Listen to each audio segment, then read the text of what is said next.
Jordan Bianchi, The Athletic. What's the emotion of winning as a driver as opposed to a crew chief?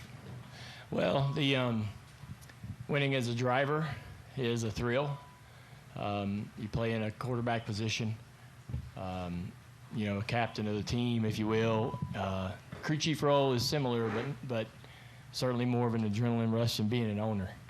I love owning race cars, and I love racking up statistics and championships, but it does not have the competitive sort of skin in the game, if you will, that the specific day does. Like, when you're in the car, it's on you to make sure you're doing everything right. And when you're the crew chief, you're under a ton of pressure.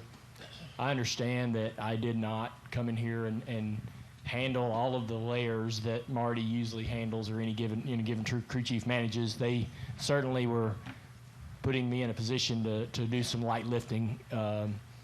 But as the race went on, we got more comfortable and more aggressive, and it was fun. Felt like I really had some involvement, some input in the energy that the crew had, the team, the overall guys, and keeping them pumped up and keeping everybody executing, keeping Connor aware of what our goals were and what our expectations were on these restarts. He wanted to deliver on all of those expectations, and so I felt like, in that aspect, it was a good day, and we had a strategy really go our way. Of course, it would have played out really good if it stayed green, but that caution falling the way it did, we're still getting the track position that we wanted. And, so this was a lot of fun. I have a ton of respect, admiration for all of the crew chiefs and the role that they play and the stress that they put up with. They to do this week in and week out is extremely tough, and it takes a long process, I think, to work yourself into a position to be able to get that role and get that opportunity at the Cup level. And I really have a new appreciation and a new level of respect and understanding, I suppose, of the tough calls and decisions they have to make, and they have to be right. And I don't know that they get as much grace as the drivers do when they make a wrong decision, right? So a lot of pressure on the crew chief. And so, but it was a cool experience for me. I'm glad I did it. Marty, I didn't walk in and say, hey, can I do this? Marty texted me, said, hey, would you want to do it? I think you could. And so it was his idea. I think we all should, understand that the Lindley and Earnhardt family have a ton of history together as far back in the 70s when Dad and Marty's father were racing sportsman cars around, the Southeast and so forth. And Butch was a better driver, well respected by everybody in the industry. And I think me and him sharing the similarities and the tragedies that we both experienced with losing our dads has connected us.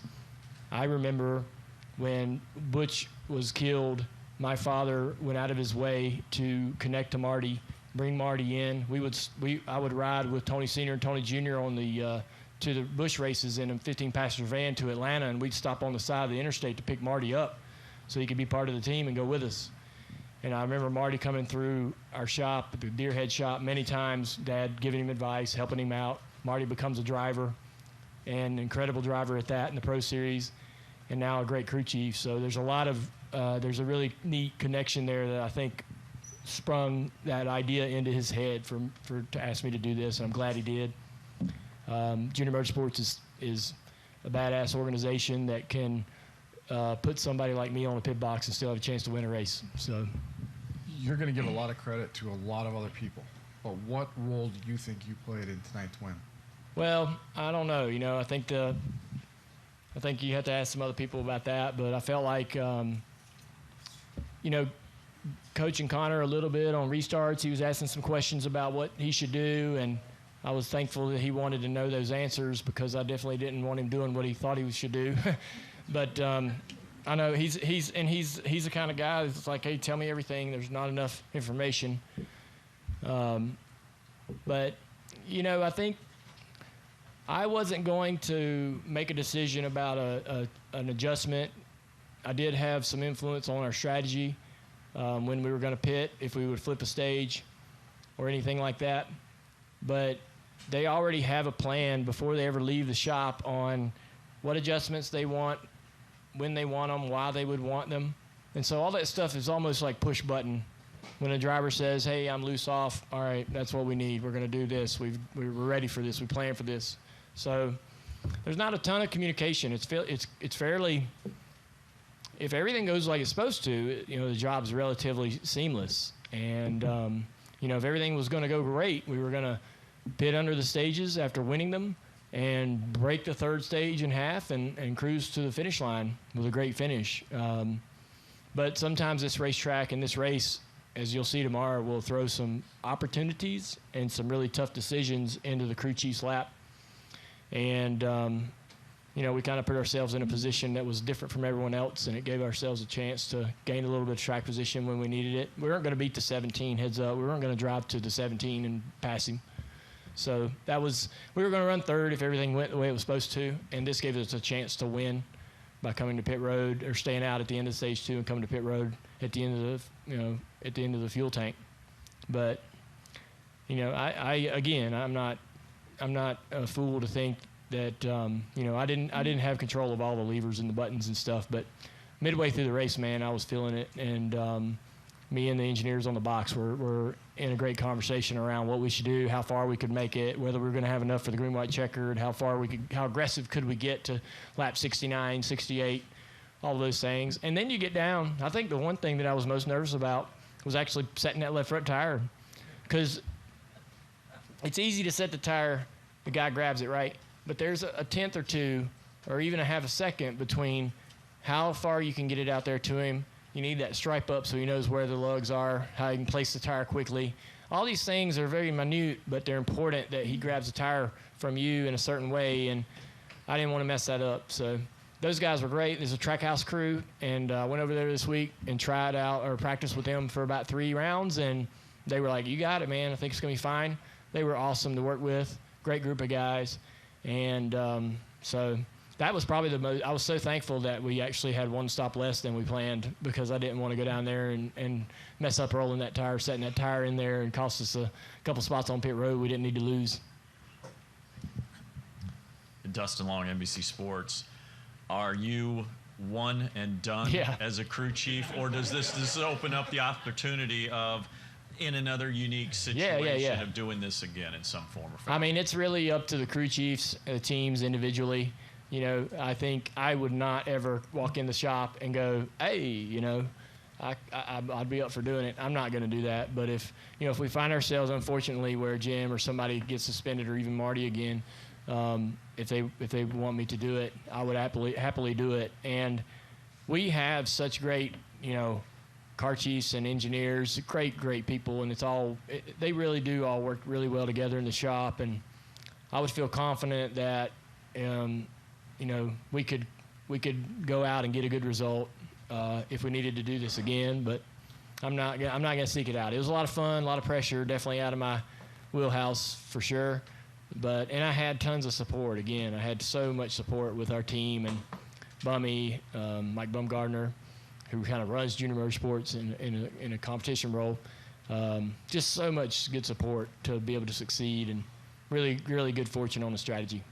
And what does it mean to be able to be one of the few people in the history of the sport to have a win as owner, driver, and crew chief for as much old school as you are to be able to have that accomplishment?